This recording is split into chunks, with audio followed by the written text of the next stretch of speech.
বলেছি এখানে তোমার ভ্যান রাখতে না, বুঝতে পারো না তুমি? কিন্তু ম্যাম এখানে তো আরও অনেকেই ভ্যান রাখে। বাকিরা সবাই টাকা দেয়, তুমি টাকা দাও। টাকা দিয়ে তারপর এখানে ভ্যান রাখবে, দিতে পারবে টাকা তুমি? না পারবে না তো, তাহলে তোমার ভ্যানও এখানে থাকবে না। এই চলো চলো, ভ্যান নিয়ে চলো। ম্যাম ম্যাম ম্যাম এরকম করবেন না, এবারের মতো ছেড়ে দিন ম্যাম। এবার চালান কাটা হবে, চালান। চলে যাও।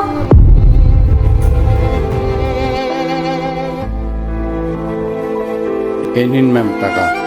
আরে আগেই দিয়ে দিতে, তাহলে এত ঝামেলা হতো না। ম্যাডাম একটা কথা বলার ছিল। হ্যাঁ বলো। ম্যাডাম এটা আমার মেয়ে, আর ওর সরকারি হসপিটালে চিকিৎসা চলছে, আর প্রতি মাসে ওকে একটা করে ইঞ্জেকশন দিতে হয়, যার মূল্য 4,000 টাকা।